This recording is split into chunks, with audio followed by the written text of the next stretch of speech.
us about, you came in to see me, talk to us about what's going on with the VA.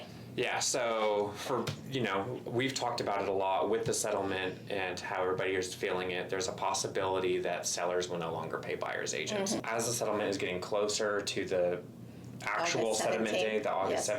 17th settlement date, the VA has actually made a change to the circular. This is the actual circular, Okay. which means it changes the guidelines for Okay. lenders, where veterans are now allowed on a temporary basis. Okay. And I'm saying temporary because the settlement's not official. Yes. I personally believe that the VA will make a statement once the settlement is actually official. Mm-hmm. But until that point in time, we don't want veterans to lose out. Mm-hmm. And so veterans can now pay for it.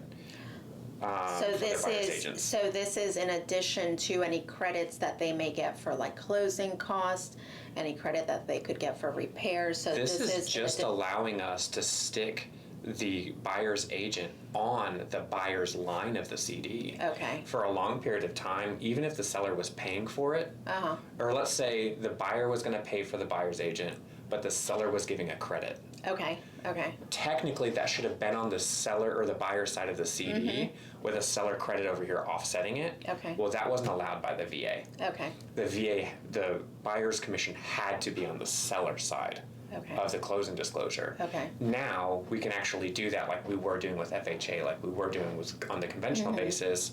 The transaction fees that some agents have, that $3.99 application or transaction Ours is fee. $400, and the- I just had a VA that would not pay it, and That so wouldn't pay it. out of my pocket. As of tomorrow, or yesterday, sorry, as of June 11th, 2024, all of those things can now end and land on the buyer's side of the Okay. closing disclosure. So even if there is a seller credit to offset it, that's fine. We can finally stick it where it belongs. So the VA client could bring the money to closing, kind of, and pay their buyer's agent. Correct. Or it could come as a credit from the seller, but it Correct. would land on the buyer's side. Correct. Yep. Because That makes sense. back in the day, we used to be able to get what would be considered the IPC, the interested party contribution, Okay. to offset it. But on the closing disclosure, we would have to move it from the buyer side to the seller side and then reduce that seller credit Okay.